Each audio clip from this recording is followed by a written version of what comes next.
से विरोध। Medical college के प्रिंसिपल और हॉस्पिटल्स के अधीक्षकों को निजी प्रैक्टिस पर रोक लगाने के आदेशों का विरोध तेज हो गया है।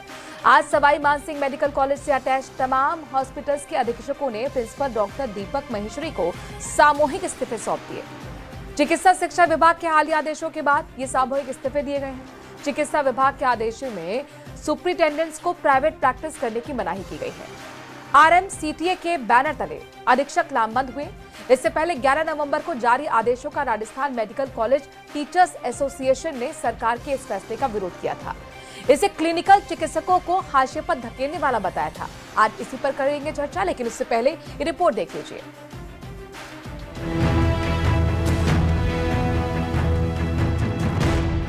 निजी प्रैक्टिस पर रोक को लेकर चिकित्सा विभाग के आदेशों पर बवाल। 57 वर्ष के बाद में कोई भी पात्र नहीं होगा तो 57 में मेडिकल टीचर प्रोफेसर बनता है, सीनियर प्रोफेसर बनता है, अनुभव होता है, उसको प्रधान होता है, उसके बाद ही तो अप्लाई करते। मेडिकल कॉलेज के प्रिंसिपल और अधीक्षक नहीं कर सकेंगे प्राइवेट प्रैक्टिस। उसका निजी समय है, सारे गवर्नमेंट ऑर्डर्स फॉलो करने के बाद तय नियमों के हिसाब से कर रहा है, तब वो काम कर रहा है।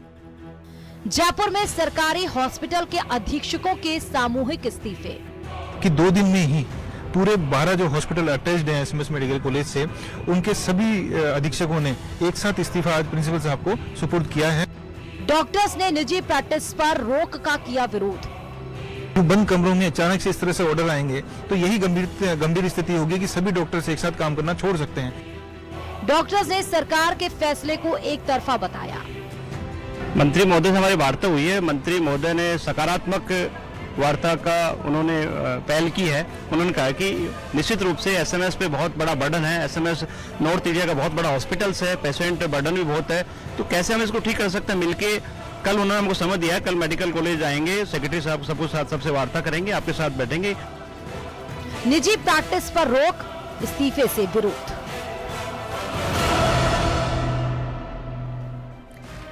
और जाहिर तौर पर व्हाइट कॉलर जिसे डॉक्टर्स कहते हैं, जिसे भगवान का रूप कहा जाता है, और उनकी कुछ मांगे हैं, उनके कुछ हक अधिकार की हम बात करने वाले हैं। उनकी मांगे कितनी जायज है, क्योंकि यहाँ पर सीधी चेतावनी दे दी गई है अधीक्षकों की तरफ से मेडिकल कॉलेज के प्रिंसिपल को कि भैया हमारी बात सरकार तक पहुंचाओ, और अगर हम मांगे नहीं मानी जाती हैं तो फिर हम काम छोड़ देंगे। अब आप सोच लीजिए, काम अगर छोड़ दिया तो SMS मेडिकल कॉलेज, जो कि प्रदेश का सबसे बड़ा मेडिकल कॉलेज है, हॉस्पिटल है, वहां पर किस तरह से व्यवस्था चरमरा सकती है, ये आपसे हमसे जुड़ी बहुत महत्वपूर्ण जानकारी है, बहुत बड़ी खबर है, और इसीलिए आज की डिबेट काफी कई मायने में खास हो जाती है। अब आगे क्या होगा, सरकार के पास ऑप्शन क्या है, मरीजों को क्या दिक्कत होने वाली है, हम आगे की चीजें भी समझने की कोशिश करेंगे। खास पैनल हमारे साथ जुड़ गया है। सुरेश गर्ग बीजेपी के प्रवक्ता हमारे साथ जुड़ रहे हैं, प्रतीक सिंह हमारे साथ कांग्रेस के प्रवक्ता जुड़ रहे हैं, आशुतोष रावत वरिष्ठ पत्रकार हमारे साथ जुड़ रहे हैं, डॉक्टर धीरज जैव कुछ देर में अध्यक्ष जुड़ेंगे RMCTA के, और उनकी बात बहुत महत्वपूर्ण हो जाती है क्योंकि उनकी अपनी बातें थी, अपनी मांगे थी, जिसको लेकर आज सामूहिक इस्तीफा सौंप दिया गया था।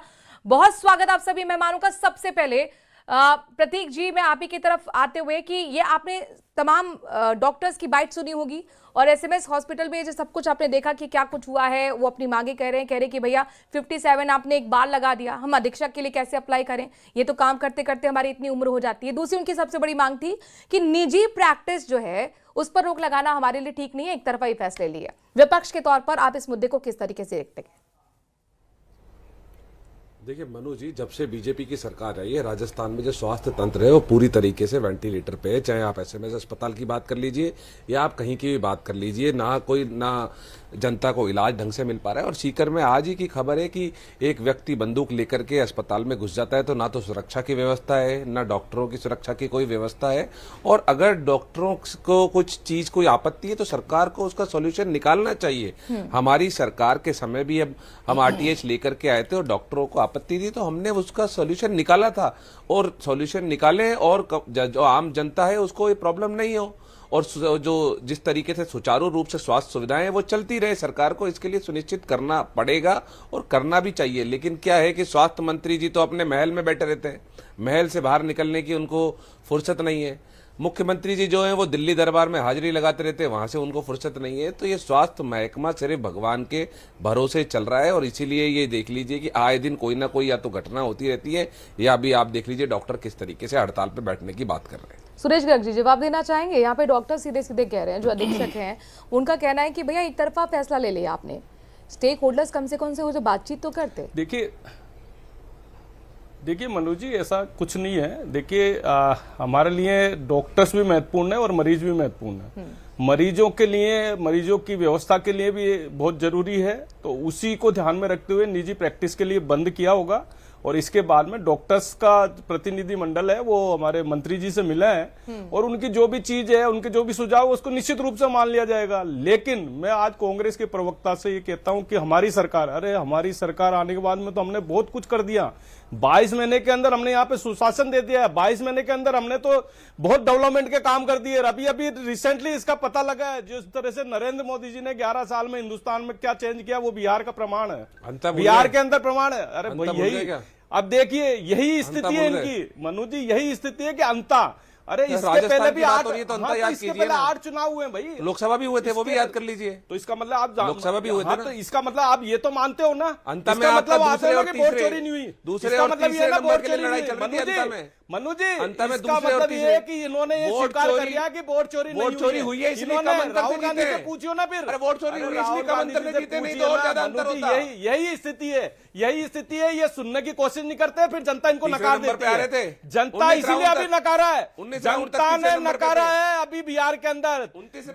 बड़ी मुश्किल से 6 सीटों पे आए हैं ये, बड़ी मुश्किल से जनता ने इनको नकार दिया, लेकिन इनके कोई फर्क नहीं पड़ता। इनको जनता से कोई सारूकार नहीं है, जनता से इनको सारूकार नहीं है, क्योंकि 5 साल तक इन्होंने यही किया। बाड़ेबंदी की सरकार रही है, भ्रष्टाचारी सरकार रही है 5 साल तक। जनता ने इसीलिए इनको नकारा है और ये इसको स्वीकार भी नहीं करते, इसीलिए ये स्वीकार नहीं करते। केवल एक चुनाव को लेके बैठे हुए हैं कि अंता में जिस तरीके से 99 में ये मजे कर रहे थे ना, ये जश्न मना रहे थे, सरकार हमारी बनाई और 99 में जश्न मना रहे थे, वैसे बिहार के अंदर 0 पे समेट रहे हैं और एक सीट पे जश्न मना रहे हैं। ये स्थिति है मनु जी, यह स्थिति है मनु जी, यह स्थिति है। 8 उपचुनाव हुए, 8 में से 5 हम जीत के आए, हमने तो कुछ नहीं कहा, लेकिन एक चुनाव जीतने के बाद में देखिए इनकी स्थिति ये है और इसीलिए जनता ने इनको नकारा है, इसीलिए जनता ने नकारा है। और इनके मुख्यमंत्री अशोक गहलोत जी ने खुद ने एक्सेप्ट किया है कि मैं भ्रष्टाचार की वजह से जनता ने इनको नकारा है, खुद ने एक्सेप्ट किया अशोक गहलोत जी ने। तो ये स्थिति है भैया, डॉक्टर्स की डिमांड है उसको पूरा करेंगे। इनके टाइम पे डॉक्टर्स सुरेश गर्ग जी, प्रदीप जी, बड़ा दिलचस्प है, आप हर चीज को राजनीतिक चश्मे से देखते हैं। मतलब यहाँ डॉक्टर्स की बात हो रही है, यहाँ हॉस्पिटल की बात हो रही है, स्वास्थ्य की बात हो रही है। मुद्दा ये है, आप लोग चुनावी स्कोर कार्ड दिखा रहे हैं एक दूसरे का। आप पंता से लेकर बिहार से लेकर लोकसभा चुनाव तक पहुंच गए। मुद्दा क्या है सर? डॉक्टर्स, मुद्दा क्या है उनकी मांगे, उस पर बात कीजिए आप लोग, तो बेहतर होगा। मतलब जनता भी हंस रही है, दर्शक भी हंस रहे होंगे कि कहाँ की बात कहाँ लेकर चले गए आप अंता और बिहार गिना रहे हैं। कांग्रेस को समझ में नहीं आएगी। 14 नवंबर नहीं है सर, आज समझ में नहीं आएगी, आज 17 नवंबर है मनु जी, इनको समझ में नहीं आएगी। अब मैं ये कह रहा हूं कि अगर पिछले 5 साल के अंदर कार्यकाल में देखे तो अशोक गहलोत जी के टाइम में सबसे लंबी स्ट्राइक हुई है डॉक्टर्स की। प्राइवेट डॉक्टर्स और सरकारी डॉक्टर्स सब रोड पे आ गए थे, सबने स्ट्राइक की थी परिवार सहित। क्यों की थी? क्योंकि आपने नाजायज फैसले लिए थे, गलत फैसले लिए थे, इसलिए से डॉक्टर्स ने लंबी स्ट्राइक की थी। फिर झुकना पड़ा था आपको, फिर झुकना पड़ा था ना डॉक्टर्स के सामने। लेकिन हम कह रहे हैं जनता की समस्या को सोल्व करेंगे, जनता की समस्या सोल्व करना हमारा दायित्व है, जनता की समस्या भी सोल्व करेंगे, डॉक्टर्स की कोई उचित डिमांड होगी उसको भी पूरा करेंगे। ऐसा नहीं चलेगा यहाँ पे। ये बात आपने अच्छी कही नहीं, आपने ठीक है पिछली सरकार के कामकाज गिना दिया कि भैया ये कमी थी, लेकिन सर वो फेलियर थे, तभी तो आपको जनता ने मौका दिया ना। तो यहाँ पर तो आपको डॉक्टर्स की भी सुननी होगी, जनता को दिक्कत ना हो ये भी देखना होगा। और इसीलिए मेरा सवाल था कि फैसला कम से कम पहले स्टेक होल्डर से अगर आप बातचीत कर लेते, सहमति बन जाती, तो फैसले का विरोध नहीं होता, आज इस्तीफा देने की नौबत नहीं आती। बहरहाल मैं अब आशुतोष जी का रुख करूंगी। आशुतोष जी, ये जो मांगे डॉक्टर्स की तरफ से रखी गई हैं, इन मांगों को किस तरीके से आप देखते हैं, क्या ये जायज है? देखिए मनोज जी, पहले हमको एक बार राज्य का और देश का एक बार स्वास्थ्य स्ट्रक्चर देखना पड़ेगा कि राज्य का और देश का स्वास्थ्य स्ट्रक्चर क्या है, कितने डॉक्टरों की व्यवस्था है। अगर देश भर के आंकड़े की बात करें तो शायद हर 800 आदमियों पर एक डॉक्टर की व्यवस्था है, लेकिन राजस्थान की बात करें तो यह आंकड़ा लगभग 1600 से ज्यादा है। यहाँ 1600 से ज्यादा व्यक्ति पर एक डॉक्टर है। ऐसे में डॉक्टरों की कमी वाकई है देश के अंदर और प्रदेश के अंदर खास तौर पर है। लेकिन यहाँ सरकार के अगर रुख की बात करें तो सरकार ने डॉक्टरों की जो निजी प्रैक्टिस पर रोक लगाने की बात कही है, वो भी शायद कुछ घंटों में, अभी मुझे उस पर पूरी क्लैरिटी नहीं है कि शायद वर्किंग आवर्स के बाद में रोक लगाने की बात कही है या अधीक्षक स्तर के व्यक्तियों को स्थायी तौर पर निजी प्रैक्टिस पर रोक लगाने की बात कही है। तो उसके दो पहलू, एक मानवीय पहलू यह है कि पहले से डॉक्टरों की कमी से जूझ रहे प्रदेश में, क्या इस तरह के आंकड़े, इस तरह के आदेश लागू करके क्या आप वाकई स्वास्थ्य की स्थिति को और खतरनाक स्थिति पर नहीं ले जा रहे हैं? लेकिन दूसरी तरफ अगर जनता की एक और भावना का ध्यान रखें कि सरकारी डॉक्टरों को आपको एक मोटी तनख्वाह दी जाती है, आपको धरती का भगवान तक कहा जाता है, साथ में सरकार आपको एनपीए देने की भी बात कर रही है। क्या कह रही है कि आपको नॉन प्रैक्टिसिंग अलाउंस अगर हम 20% तक दे सकते हैं अगर आप निजी प्रैक्टिस रोकें, क्योंकि कुछ डॉक्टर्स के साथ में यह पाया गया है कि वो वर्किंग आवर्स में भी प्रैक्टिस करते हैं, घर पर अपनी प्रैक्टिस की वजह से ज्यादा पैसे चार्ज करते हैं और मरीजों का शोषण होता है। तो क्या सरकार का जो रुख है वो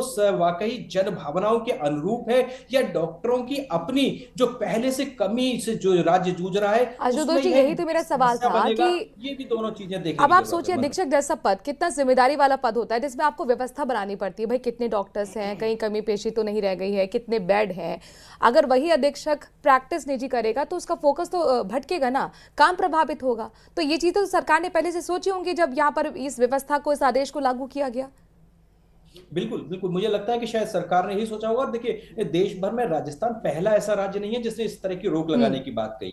छत्तीसगढ़ में पहले से इस तरह की रोक है, केरला में 2009 से पहले से इस तरह की रोक है कि आप जो सरकारी डॉक्टर हैं वो निजी प्रैक्टिस नहीं कर सकते हैं। तो देश भर के कई राज्यों में, उत्तर प्रदेश में भी हाई कोर्ट ने कहा है कि सरकार एक ऐसी पॉलिसी बनाए जिसमें सरकारी डॉक्टरों को निजी प्रैक्टिस करने से रोका जाए, क्योंकि काम का बर्डन हम निश्चित तौर पर इस तरह की सरकारी डॉक्टर्स की व्यवस्था है, क्योंकि जो मैंने 1600 का आंकड़ा भी दिया है उसमें प्राइवेट डॉक्टरों को मिलाकर के हमको पर पर्सन 1600 पर एक डॉक्टर मिल रहा है। ऐसे में सरकारी डॉक्टरों पर पहले से बहुत वर्कलोड है। बिल्कुल, और दूसरे राज्यों में इस तरीके के पहले से बैन लगे हुए हैं। लेकिन डॉक्टर धीरज जैव जो कि आरएमसीटीए के अध्यक्ष हैं, मैं उनका इंतजार कर रही हूँ, शायद बेहतर तरीके से बता पाते हैं कि भैया ये अगर विरोध है निजी प्रैक्टिस का तो फिर उसका आधार क्या है, क्योंकि काम प्रभावित ना हो ये सरकार की भी जिम्मेदारी है।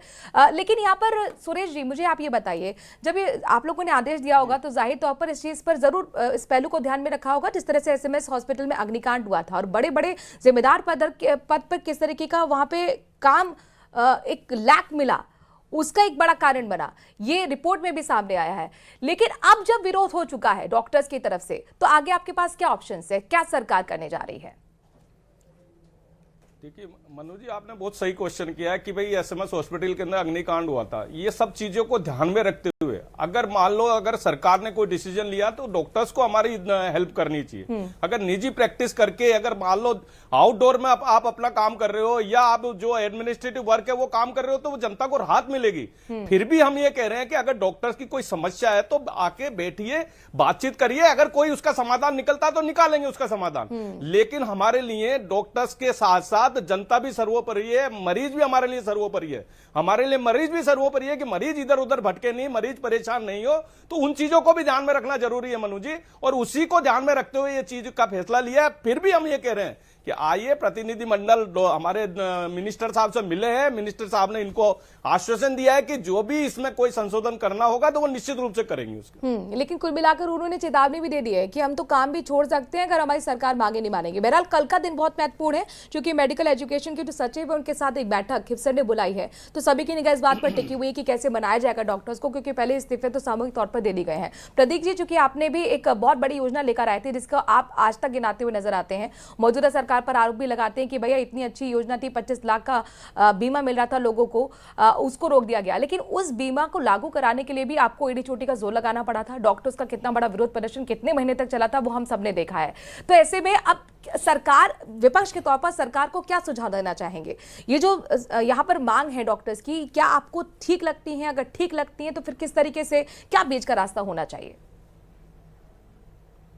मनोज जी, मैं आपको बता दूं कि सबसे पहले कांग्रेस की सरकार ही 2011 में सबसे पहले निःशुल्क दवा योजना लेकर के आई थी। उसके बाद में हमारी सरकार लेकर के आई जो स्वास्थ्य बीमा योजना, जो पहले 5 लाख दिया, फिर 10 लाख दिया, फिर 25 लाख बढ़ाया। और जो स्ट्राइक हुई थी वो 25 लाख रुपए के स्वास्थ्य बीमा के लिए नहीं हुई थी। मैं आपकी जानकारी बढ़ा देता हूं, जब हम RTH लागू किया था, राइट टू हेल्थ, उसके कुछ पॉइंट्स को लेकर के जो प्राइवेट संस्थानें थी और कुछ डॉक्टर थे उनको ये आपत्ति थी और स्ट्राइक हुई थी। उसके बाद में हम उनके साथ बैठे और आम जनता की भलाई के लिए हमने वो आरटीएच लागू किया था। उसके बाद में हमने ये उनसे बात करके ये किया कि धीरे धीरे 2-3 चरणों में उसको लागू करेंगे। उसके बाद में वो सहमति बन गई थी। वो सरकारी डॉक्टरों के साथ नहीं था, वो निजी अस्पतालों के लिए था आरटीएच। फिर बता देता हूं आपको। तो अब आपकी बात पे ये जो सरकारी जो डॉक्टर हैं, आप मेरे को लगता है कि मंत्री जी को, मुख्यमंत्री जी को डॉक्टरों के साथ बैठना चाहिए, जो उनकी जायज मांगे वो माननी चाहिए और बैठ करके, क्योंकि किसी भी चीज का सॉल्यूशन संवाद से ही निकलता है, संवाद होता रहना चाहिए। लेकिन आप मुझे बताइए कि चिकित्सा मंत्री कहाँ गायब है, किसी को पता ही नहीं। मैं आज ही की घटना बता रहा हूं, आज के अखबार में आज छपी है, सीकर के अंदर सरकारी अस्पताल में एक व्यक्ति महिला वार्ड के अंदर बंदूक लेकर के घुस जाता है, कोई सुरक्षा नहीं है। एसएमएस के अंदर आपने देखा। दवाइयों डॉक्टर धीरज जैफ जुड़ गए हमारे साथ, काफी देर से मैं उनका इंतजार कर रही थी। आरएमसीटीए के अध्यक्ष है, बहुत बहुत स्वागत डॉक्टर धीरज जी।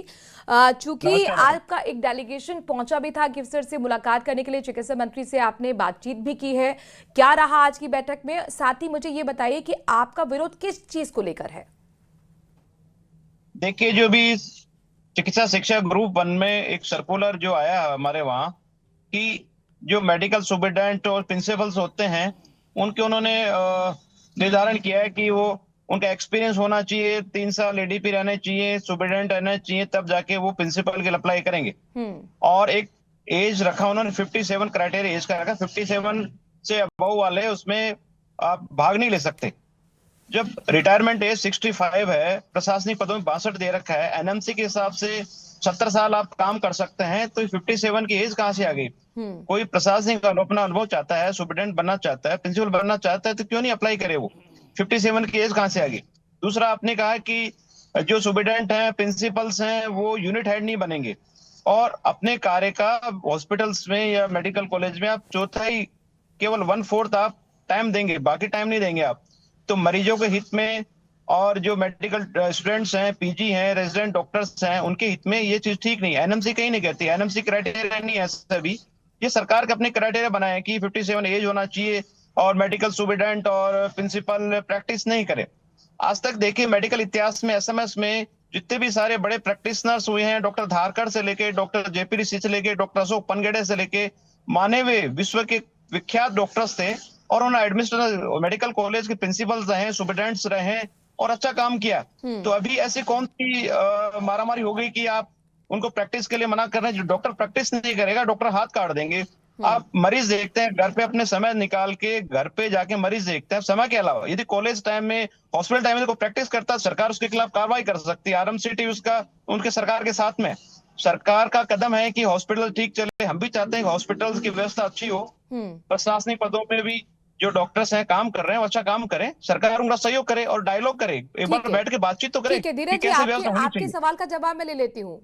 मौजूदा सत्ता में जो पार्टी है बीजेपी, उनके प्रवक्ता सुरेश गर्ग भी हमारे साथ जुड़े हो। अगर आपके पास भी सवाल हो आप डायरेक्ट उनसे पूछ सकते हैं, यहीं पर आपको जवाब मिल जाएगा। सुरेश गर्ग जी, वो कह रहे हैं एज क्राइटेरिया पर आपने बहुत कुछ ज्यादा सोचा नहीं और सीधे सीधे ये एक हाशिए पर डालने वाला फैसला है, जवाब दीजिए।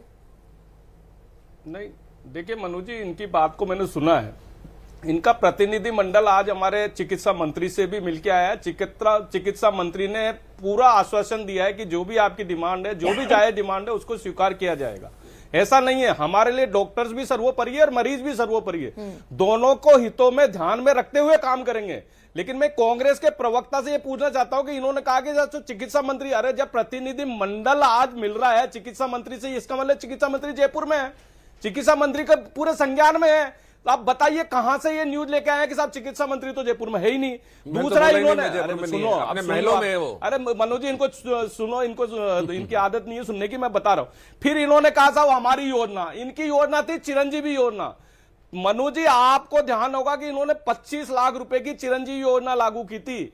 5 साल के अंदर एक व्यक्ति ने भी उस 25 लाख रुपए का फायदा नहीं उठाया।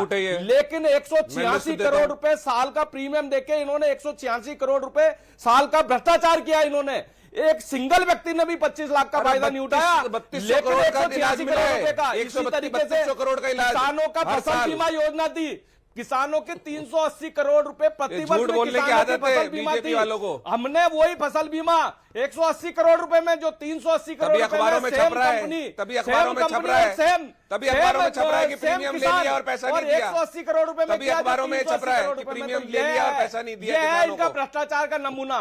किस तरीके से 5 साल तक लूट खसोट और भ्रष्टाचार किया है। न चिरंजीवी योजना का एक भी व्यक्ति को 25 लाख का फायदा हुआ, न किसान बीमा के अंदर किसी को 380 करोड़ रुपए का फायदा हुआ। ये किया इन्होंने। झूठ कितना हम झूठ हमारी बोला, सरकार आने के बाद में झूठों के सरदार है हमने ये। जो 2023 ये झूठों के सरदार है। हमने चुनाव सिर्फ में बड़बड़ घोषणा बड़बड़ पत्र करना, दिए कोई थे, सबूत उसमें दिखाते नहीं है, कोई 80% कागज वादे पूरे दिखाएंगे किए। नहीं। लेकिन ये नहीं मानेंगे और जनता इनको बार बार जीरो पे लाके समेटेगी। जनता की जनता ने बताया आपको। इनको बार बार इसीलिए जीरो पे तीसरे लाके नंबर पे आ रहे थे। ये है आदत 19 राउंड तक। सुरेश कर्जी, प्रतीक जी, आप बार बार अंता पर आ जाते हैं। मुझे लगता है अंता से आप लोग 14 नवंबर से मैं यही कह रहा हूं, बाहर बिहार के निकल नहीं अंदर इतना पाए। बड़ा चुनाव हुआ है बहुत जिसके अंदर दिलचस्प इनकी है। स्थिति बहुत ये हो दिलचस्प। गई। डॉक्टर के मुद्दे पर आ जाइए सर, डॉक्टर के मुद्दे पर आ जाइए। मनोज जी, धीरेन्द्र जी, मनोज यहाँ पर मुझे निजी तो प्रैक्टिस यही की आप लोग कि बात कर मानसिकता रहे का पता हैं। लगता है। एसएमएस हॉस्पिटल का वाकया भी आपको हाल ही में घटना याद रही होगी। बड़े बड़े पदों पर एक बड़ी जिम्मेदारी होती है, वहां पर किस तरीके का लैग देखने को मिला। तो सरकार की एक सोच यही है कि अगर निजी प्रैक्टिस करेंगे तो फोकस आपका भटकेगा, काम प्रभावित होंगे। तो इसमें गलत क्या है?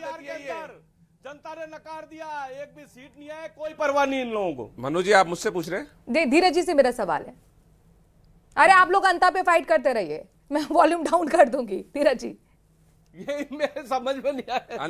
मैंने अगर चालू की ही नहीं चुनाव की बात, तो ये धीरज जी, चुनाव में अरे उनका पॉइंट सुनते हैं सर, उनका पॉइंट सुनते हैं। धीरज जी। हाँ जी मैडम जी, यस। निजी प्रैक्टिस देखिए- को लेकर आपने कहा कि हम विरोध करते हैं, निजी प्रैक्टिस हमें अलाउ करना चाहिए, लेकिन सरकार की सोच यहाँ पर है एसएमएस हॉस्पिटल में जिस तरीके की बड़ी घटना हुई, एक बड़ी जिम्मेदारी होती है अधीक्षक की, प्रिंसिपल की, तो काम प्रभावित ना हो। एक आप लोगों पे मरीजों की व्यवस्था बनाने की, पूरे हॉस्पिटल की व्यवस्था बनाने की जिम्मेदारी है। आप उसके बदले अलाउंसेस ले सकते हैं, अतिरिक्त भत्ता आप ले सकते हैं। देखिए, जो भी घटना हुई है उसमें डॉक्टर्स की कहीं कोई जिम्मेदारी नहीं बनती है। जो पीडब्ल्यूडी विभाग है, इलेक्ट्रिकल है, सिविल डिपार्टमेंट्स हैं, वो सारे डिपार्टमेंट्स काम कर रहे हैं। ठीक है, एक तो क्या उनपे डॉक्टर्स जो सुपरिटेंडेंट्स हैं, प्रिंसिपल है, उनको जिम्मे नहीं है, वो डॉक्टर्स के डायरेक्ट अंडर में नहीं आते, वो उनके मूल डिपार्टमेंट में काम करते हैं। या तो जो ऐसे डिफरेंट डिपार्टमेंट्स हैं, जो सिविल डिपार्टमेंट्स हैं, पीडब्ल्यूडी है, इलेक्ट्रिकल है, ये सारे डॉक्टर सुपरिटेंडेंट और प्रिंसिपल के अंडर में होने चाहिए। और जहां प्रैक्टिस की बात रही है, तो डॉक्टर प्रैक्टिस नहीं करेगा, अब तो इलाज कैसे करेगा? आप सारे वीआईपी हैं, सब वीआईपी जो हैं, जितने भी सारे लोग हैं, सब एसएमएस के डॉक्टर्स को इलाज कराते हैं। प्राइवेट हॉस्पिटल में कितने लोग जाते हैं? सब एसएमएस की तरफ आते हैं। क्यों? डॉक्टर प्रैक्टिस करते हैं। आपके 500 मरीज रोज देखते हैं, 100 मरीज देखते हैं, 200 मरीज देखते हैं। एक सतत प्रक्रिया है, जो मरीज देख के फिर वो एक्सपीरियंस, जब सालों का एक्सपीरियंस होता है, तो डॉक्टर का नाम सुनता है कि डॉक्टर पनगड़िया को दिखाना चाहिए, डॉक्टर दीपक माहेश्वर को दिखाना चाहिए, डॉक्टर दीपक माथुर को दिखाना चाहिए, नाम से लोग आते हैं, एंडोक्राइन डिपार्टमेंट में जाना चाहिए। तो प्रैक्टिस तो करना उनका अधिकार है। डॉक्टर प्रैक्टिस करेगा तभी तो मरीजों को अच्छा इलाज दे पाएगा और अच्छी सुविधा दे पाएगा। प्रशासनिक पद है जो मेडिकल कॉलेजों में, हॉस्पिटल्स में जो एडमिनिस्ट्रेशन का काम है, वो बाकी जो प्रशासनिक काम है उनसे अलग होता है। मरीजों की सुविधा के काम होते हैं, डॉक्टर्स करते आए, आज तक करते हैं। उनके डॉक्टर से खून में, जब एक डॉक्टर मेडिकल कॉलेज में आता है, हॉस्पिटल्स में आता है, बहुत सारे प्रशासनिक काम वो करता है। हर डिपार्टमेंट के वाइस रहता है, हॉस्टल वार्डन्स वो रहते हैं, डिफरेंट ठीक है, आप ये कोर्ट कह रहे केसेस हैं के कि प्रशासनिक काम अपनी जगह, लेकिन हम चूंकि हम पहले डॉक्टर हैं तो हमारी प्रैक्टिस ना छूटे, इसके लिए जरूरी है कि हम निजी प्रैक्टिस हमें दी जाए। आशुतोष जी, इस पॉइंट पर आपका क्या कहना है? सहमत हैं क्या आप? देखिए, निश्चित तौर पर डॉक्टर साहब ये बात बिल्कुल सही कह रहे हैं कि जो व्यक्ति जितनी प्रैक्टिस करेगा उसको उतना अनुभव होगा। यह तो वास्तविकता है। लेकिन क्या सरकारें इन डॉक्टरों को निजी प्रैक्टिस को इस कीमत पर अलाउ कर सकती हैं कि जो हॉस्पिटल्स में जो डॉक्टर्स को पेशेंट दिखाने आ रहे हैं उनको समस्याएं हो? क्योंकि कई राज्यों में, मैं राजस्थान के भी अगर बात करूं तो कई जगह पर हमने लगातार ऐसा देखा है कि जो वर्किंग आवर्स हैं, जिन समय में डॉक्टर्स को हॉस्पिटल्स में होना चाहिए था, उस समय में वो प्राइवेट प्रैक्टिस कर रहे होते हैं। तो इस तरह के मामले भी समय समय पर सामने आए हैं। तो मुझे लगता है कि सरकार को शायद दोनों पक्षों को, और खासतौर पर जो जनता है उसके ध्यान को, उसकी जो समस्या है, उसकी जो जरूरत है, उसको प्राथमिकता के आधार पर डॉक्टरों की भी जो मांगे हैं उनको उन पर विचार। जी, इस पर अपना कमेंट दीजिएगा, क्योंकि आपने जितना सीधे से बात कर दी उतनी सीधे होती नहीं है। कई बार इस तरीके की चीजें आई हैं कि निजी प्रैक्टिस पर ज्यादा डॉक्टर्स का फोकस रहा है। छोटा सा कमेंट सर। मैडम, यदि कोई प्रैक्टिस करता है हॉस्पिटल टाइम में, तो उसको सरकार को पनिश करना चाहिए। राजस्थान मेडिकल टीचर्स सरकार के साथ में यदि ड्यूटी आवर्स में ठीक है ड्यूटी सुरेश करता गर्ग हुआ है। जी, अब सरकार क्या सोच रही है? और अब जरा दिनेश जी के सवाल पर भी जवाब दीजिएगा। वो कह रहे हैं कि हम तो ड्यूटी आवर्स में नहीं करेंगे ना, अपनी सरकारी ड्यूटी खत्म करने के बाद निजी प्रैक्टिस करेंगे, इसमें क्या गलती, इसमें कहां पर हम दोषी हो जाते हैं? मनु जी, धीरज जी अगर ये कह रहे हैं कि साहब ड्यूटी आवर्स में अगर निजी प्रैक्टिस नहीं करते तो ये स्वागत योग्य कदम है। हम भी धीरज जी के साथ है। अगर ड्यूटी आवर्स में अगर वो अपनी प्राइवेट प्रैक्टिस नहीं करते तो ये तो बहुत अच्छी बात है। सरकार भी यही चाहती है कि भाई ड्यूटी आवर्स में अपनी प्राइवेट प्रैक्टिस नहीं करे। सरकार भी ये चाहती है कि मरीजों का भला हो, और डॉक्टर्स का भी हमारे को स्वागत करते हैं। तो इसलिए कोई ऐसी कोई बात नहीं है। कोई भी समस्या है उसका समाधान किया जाएगा निश्चित रूप से। अगर इनको ऐसा लगता है धीरज जी, कि अब भाई आपने ड्यूटी क्या आवर्स सोचा के हुआ है? अब बाद आप क्या की करने वाले हैं? प्रैक्टिस इस्तीफा देने के बाद आगे क्या? ठीक है, देखो, आज हमारी मंत्री महोदय से बात हुई है, सकारात्मक बात हुई है। मंत्री महोदय ने हमारी सारी बात सुनी है, ढंग से सुनी है, और मंत्री महोदय ने कहा कि हम डायलॉग करेंगे, हम लोग आपस में बैठेंगे। हाँ। हम सरकार भी, डॉक्टर्स भी चाहते हैं कि प्रदेश की जनता को इलाज मिले, अच्छा इलाज मिले, हॉस्पिटल अच्छे चले। तो मंत्री महोदय सकारात्मकता, हम उनसे सहमत हैं कि डायलॉगबाजी करेंगे, बातचीत करेंगे, उसके बाद रास्ता निकालेंगे। ठीक है, मेडिकल एजुकेशन सचिव के साथ कल महत्वपूर्ण बैठक होने वाली है और इस बैठक पर सभी की निगाह टिकी हुई है कि आखिरकार डॉक्टर्स की मांगों को लेकर कहां तक सहमति बनती है। बहुत बहुत शुक्रिया तमाम मेहमानों का इस चर्चा में शामिल होने के लिए। वक्त थोड़े से ब्रेक का है।